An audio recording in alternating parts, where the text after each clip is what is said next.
Oi, oitavo ano, tudo bem? Oitavo ano, hoje nós vamos começar, tá? No capítulo 3. Nós vamos falar um pouquinho sobre, gosto muito dessa parte, sobre política, organização dos países, das nações, das cidades, como que se originou essa ideia, né, de tipos de governo. Então é muito bacana a matéria de hoje. Prestem bastante atenção, talvez o nosso vídeo fique um pouquinho mais longo, porque não tem como interromper o conteúdo. Então hoje eu vou mandar um vídeo para vocês, né? E com o exercício, depois eu mando a correção. E na semana que vem, provavelmente, a gente deve começar as nossas aulas, né? Ao vivo. Então, vamos aqui então na página 41, desculpa, nessa partezinha aqui, ó. Organizando a política. Então vamos lá, vamos pensar aqui. Em uma cidade, vamos pensar na cidade que a gente vive. É importante que haja toda uma organização, né? Todo um aparato político. Então nós temos, ó, prefeitos, vereadores, né? Nós temos as secretarias de educação, da saúde. Nós temos todo um grupo para tentar organizar o funcionamento da cidade, correto? E isso é muito importante, gente, vamos supor, os líderes, né, oferecerem para os seus cidadãos um bem-estar, oferecer recursos para atender às necessidades básicas. Então, toda essa organização, igual eu tô falando, de vereadores, de prefeito, de secretarias, da questão da justiça, a polícia, os hospitais, tudo isso aí, esse conjunto, vamos dizer assim, administrativo, ele é chamado de Estado, tá? Estado com letra maiúscula. Ou seja, toda essa organização é chamado de Estado. A gente pode se referir a essa organização relacionado, por exemplo, ao nosso país também, né? Ao Estado brasileiro. Ou seja, como que é constituído, organizado o nosso Estado brasileiro.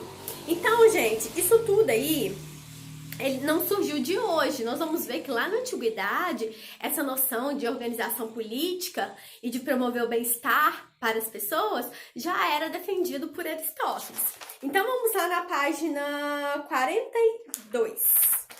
Na página 42, a gente vai observar aqui que a ideia de política, né, lá na Grécia Antiga, segundo Aristóteles, era o seguinte: ele falava que o Estado deveria promover a felicidade de toda a população. Então, deveria atender à necessidade, né, de toda a população que vivia nas cidades-estado. E ele falava também, né, é interessante a gente destacar aqui, tá no segundo parágrafo, que é impossível, gente, que todo mundo opine vamos dizer assim, na organização do Estado. Isso aí não tem jeito.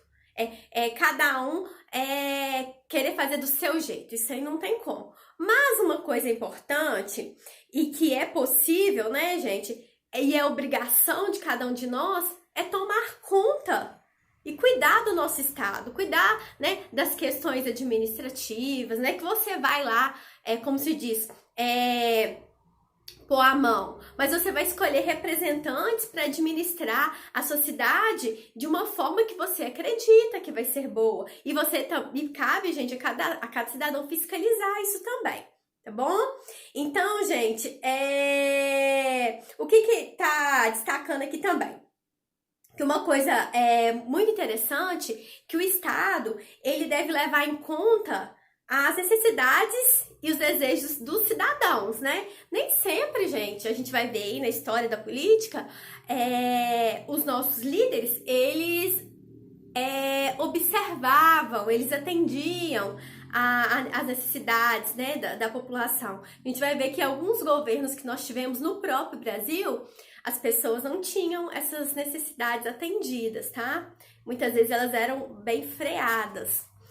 Mas depois a gente fala disso. Vamos lá, então. No terceiro parágrafo, vem destacando aqui o que é preciso dentro, né, de um estado, tá? O que a população precisa. Então vamos lá. O que acontece? Para se organizar um estado bem organizado, precisa-se de leis, de instituições, precisamos de contratos, né, gente? Precisamos de serviços relacionados à escola, à educação, hospitais, segurança, moradias, isso tudo, cultura, né? Isso tudo a população precisa. Então, essas políticas públicas, elas devem atender e devem prestar serviço para a população nesses quesitos aí. Uma coisa interessante, para que isso aconteça, deve ter-se uma noção da ideia do contrato social. Como assim? A gente já estudou um pouquinho sobre o contrato social. Mas, como não tem jeito de atender a necessidade de todo mundo, digo assim, cada um tem uma opinião, a ideia aqui seria o seguinte: cada pessoa se abriria mão da sua liberdade, faria um contrato, vamos dizer assim, com o próprio Estado, né? E esse Estado deveria prover todas as necessidades dos cidadãos. Então, significa dizer o quê? Que o Estado, ele é responsável, tá? Por suprir as suas necessidades, ok? Já na página 43, a gente vai falar um pouquinho sobre a ideia de Aristóteles de acordo com as cidades-estado. A gente sabe que lá na Grécia Antiga existiam as cidades-estado, que eram cidades dependentes, que tinham própria forma de governo, tinham própria moeda, tinham própria cultura, religião. Então, ele vem falar, gente, voltado para os aspectos lá da Grécia Antiga, mas são muito válidos para os nossos dias. Então, ele falou de 3 pontos, ó. A deliberação sobre os assuntos da polis. Ele fala que dentro de uma cidade-estado, ela deve ter relações econômicas, sociais, com outras cidades-estado, correto? E também com outras nações. Então, o Estado, né, vamos dizer assim, ele deve ser organizado para que tenha relações externas e saber administrar também os gastos públicos, saber criar leis para que as pessoas saibam como devem se comportar, criar alianças comerciais, que seriam hoje em dia os acordos comerciais que existem, né? Tudo isso aí é criar, vamos dizer assim, começar uma guerra, acabar uma guerra, né? Então, tudo isso aí. O segundo ponto é a execução das decisões, tá bom?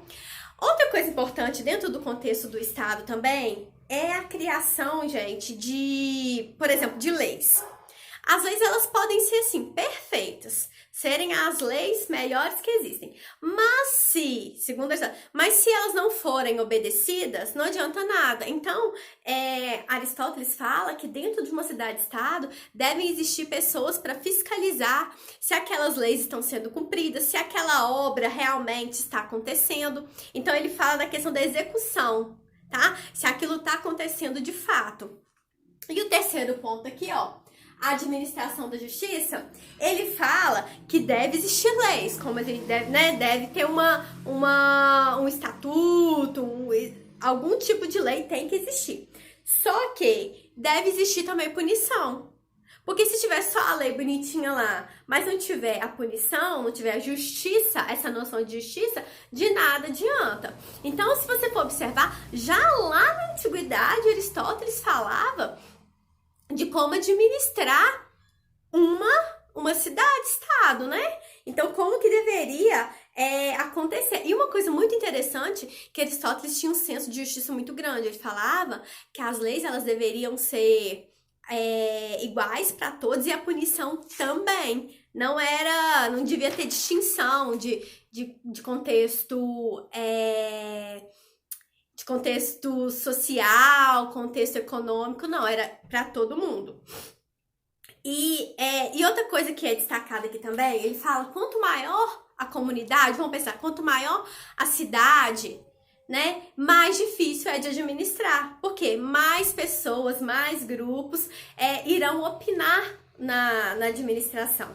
Então, gente, pensa como deve ser difícil administrar um país. uma cidade grande igual São Paulo, né? Então, quanto maior a comunidade, mais complicado fica para administrar, né? Essa comunidade. Continuando aqui, eu vou falar sobre os 3 poderes, tá bom? Vou começar falando aqui, então, sobre os reis na época da Idade Moderna, tá? Vocês já devem ter estudado um pouquinho história, eu vou dar mais uma pincelada aqui. Gente, o rei era visto, né, na Idade Moderna, como uma figura de um poder, assim, supremo. Tava ligado, né, gente? O poder do rei estava ligado ao divino, e o poder do rei muitas vezes se misturava, as finanças, vamos dizer, né, a questão econômica do rei, elas se misturavam com a questão econômica do próprio Estado. Então, o rei era uma figura que tinha a função de julgar, de controlar a economia, de criar leis. Então, todos os poderes estavam centralizados no rei. Mas aí, eis que veio, gente, um filósofo muito importante, chamado de Montesquieu. Eu, particularmente, gosto muito das ideias de Montesquieu, porque ele criou, né, gente, a ideia de divisão de poderes, né? Então, ele falou da questão do poder legislativo, executivo e judiciário, que são os 3 poderes, né, gente, que são utilizados aí, né, na maioria, em grandes países, né, para controlar esse Estado. Então, o que acontecia? Na era absolutista, né, os 3 poderes, no caso, se concentrava na mão de uma pessoa, que era o rei. Então, o rei tinha o poder, assim, total. Então, a gente vai ver aqui um pouquinho, gente, sobre os 3 poderes. Mas antes disso, vamos pensar aqui. Quando a gente tem os 3 poderes centralizados na mão de um rei, ou mesmo, vamos dizer, de uma pessoa, o que acontece? Essa pessoa, ela pode julgar, ela pode criar leis, né? Ela pode executar essas leis. Então, ela não tem, no caso, uma opinião, um aval de outras pessoas para saber se está julgando de forma correta ou errada, né? Muitas vezes, vocês já devem estar estudando sobre isso. Os reis absolutistas, muitos não tinham uma regra para seguir, né? Uma constituição, assim, que ele dizia assim, eu tenho que obedecer, né? Então, muitos reis, eles governavam assim, sem obedecer nenhum outro poder, a não ser os reis ingleses, né? Que aí tinha a Magna Carta e tal. Mas isso aí é mais pra parte de história. Vamos falar aqui agora um pouquinho sobre os 3 poderes. Então, vamos falar agora do poder legislativo. O poder legislativo, gente, ele tá muito associado à questão das leis, tá? Ou seja, ele que ajuda a criar essas leis, né? Então, se a gente for observar o poder legislativo no Brasil, a gente pode associar no âmbito municipal os vereadores, né? Estadual, a gente pode falar dos deputados, né? No âmbito federal, desculpa, a gente pode falar dos senadores, dos deputados federais. Então, gente, esse grupo, ele a função, né, principal é a questão da criação das leis. E aqui tem uma foto muito interessante, ó, muito bacana, que foi quando foi criada a Constituição de 1988, né? Foi a Constituição criada após a ditadura militar. Então, aqui, essa Constituição é a que vigora até os dias atuais. É óbvio que tem, gente, de vez em quando algumas alterações, algumas emendas e tal, mas é a nossa Constituição, ok? Então, gente, o poder legislativo está, para ficar de uma forma simplificada, está associada à elaboração das leis, ok? Vamos falar agora um pouquinho sobre o poder executivo. Quero pedir, inclusive, que depois vocês leiam esse texto aqui, O Conselho dos Ratos, que ele é bem bacana, tá? Ele é uma historinha que conta como que o poder executivo acontece. Gente, o poder executivo é um poder também muito importante, né?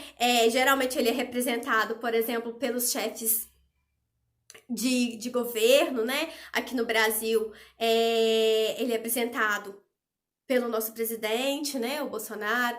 Na questão do estado, é representado pelo governador Zema. Na nossa cidade, pela nossa prefeita Cici. Então, gente, o poder executivo, ele deve assegurar, tá, que os outros poderes também sejam garantidos, né? Então, a gente pode falar que o poder executivo está muito ligado à questão de, por exemplo, de quem executa essas leis. Quem, no caso, fiscaliza se essas leis estão de fato acontecendo. As leis, por exemplo, da Constituição, que a nossa lei maior é a Constituição. E como eu disse, por exemplo, lá na era, né, absolutista, o rei, ele exercia as 3 funções: executivo, legislativo e judiciário, né? No Brasil, o presidente. E em alguns países, nós temos o primeiro-ministro, né? Tipo na Inglaterra. Existe a figura da rainha, né? Que é a chefe de Estado, Rainha Elizabeth, e o chefe de governo, que é o Boris Johnson, que ele é o primeiro-ministro.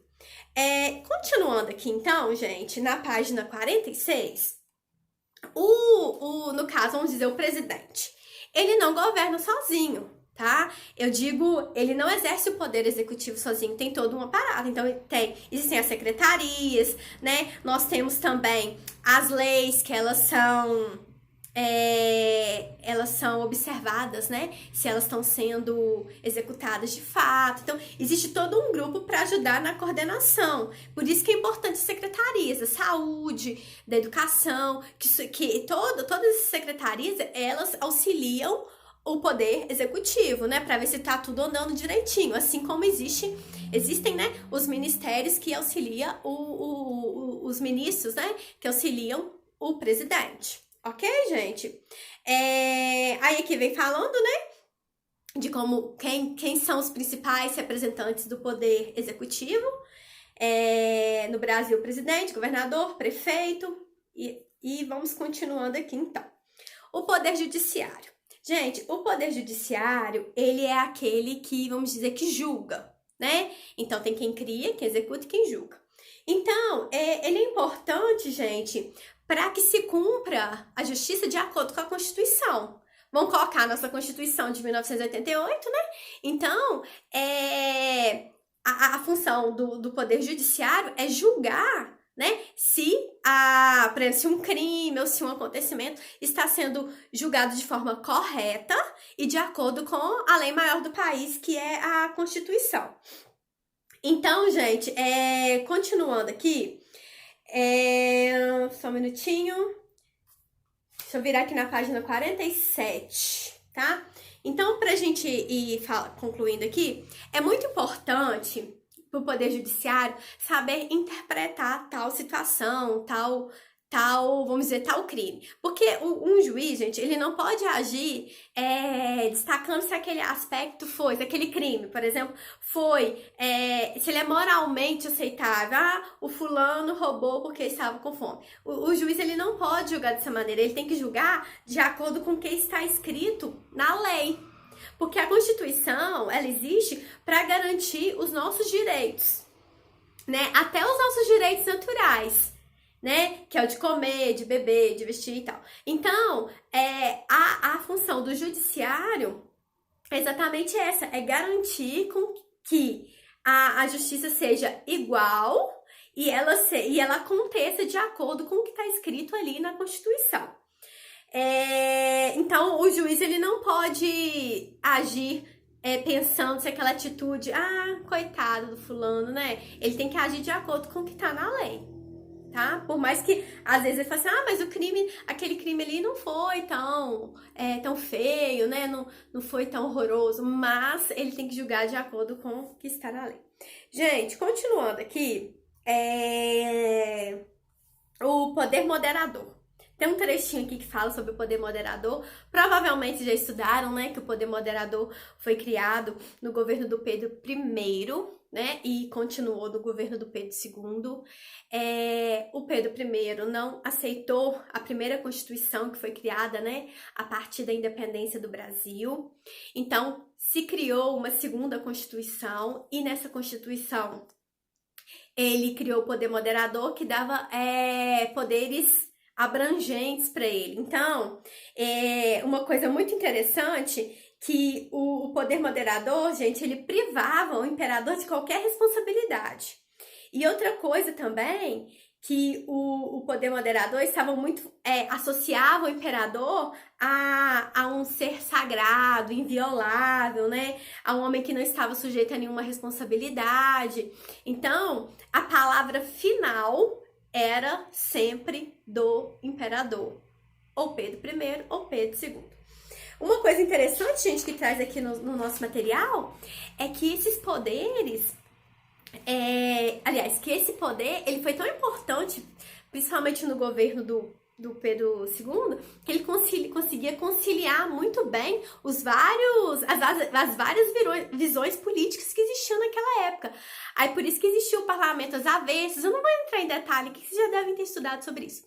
E conseguia conciliar muito bem seu governo, por isso que ele ficou tanto tempo aí no poder, tá? E pra gente finalizando aqui, o 1.2. Só o poder freia o poder. Gente, essa frase pra mim é tudo. Por quê? Não vou ler o texto aqui, mas esse poder, mas essa ideia de Montesquieu dos 3 poderes, ele não necessariamente, como eu disse, ele tinha que ser representado por grupos diferentes, tá? Ele só criou a divisão dos 3 poderes, mas a gente sabe, como eu já disse, que ele era lá na Idade Moderna administrado pelo rei. Hoje em dia, os 3 poderes, eles são divididos em diferentes grupos, né? Como nós já vimos aqui. E o que acontece, gente? Dentro dos 3 poderes, nenhum poder é maior que o outro, tá? Nenhum poder tem mais, como posso dizer, mais expressividade do que o outro. Os 3 têm que andar, ó, juntinhos, casadinhos. Por quê, gente? Vamos pensar aqui. Se o executivo fosse o mais importante, se ele tivesse maior autoridade, vamos supor, o chefe de Estado, ele podia, chefe de governo, ele podia, por exemplo, criar a lei que quisesse, né? Podia mandar o Poder Judiciário julgar como ele quisesse. Então, por isso que é tão importante essa divisão de poderes. Porque quando nós já tivemos 2 ditaduras no Brasil, e nesse período, o que acontecia? Um grupo só predominava. Então, um grupo exercia os 3 poderes. Então, a gente não tinha essa pluralidade de opiniões, né? De partidos. Então, é muito importante a divisão dos poderes. E, gente, eu acho lindo a nossa Constituição. Por quê? Não que ela é perfeita, não, tá, gente? Nem isso não, de forma nenhuma. Tem muita coisa que tem que ser revista. Mas, gente, nenhum poder pode desrespeitar a Constituição, que é a lei maior do país, tá? Então, todos os poderes, eles devem andar em consonância, tá? Eles devem andar juntos, devem ser justos e tem que andar de acordo com a Constituição. Então, nenhum poder pode ser maior que o outro, né? Então, pra gente concluir aqui, né? As 3 últimas linhas da página 48 fala assim, ó. Cada poder deve respeitar suas atribuições conforme definido pela Constituição do país e não interferir nas atividades dos outros poderes, tá? Então, o que acontece? Por isso que existe justiça tanto para um presidente quanto para um deputado, né? Pelo menos assim, a gente pensa que existe, tá? E existe a noção da criação de leis, essas leis devem ser votadas, por exemplo, um projeto de lei, né, criado por um presidente, para que ele seja aprovado, tem que ser votado. Então, por isso que é muito importante a questão da divisão dos poderes e a Constituição. Gente, obrigada pela atenção. Tá? Vou deixar um exercício para vocês lá no WebGIS. Espero que eu tenha acrescentado algo para vocês, tá bom? Um beijo!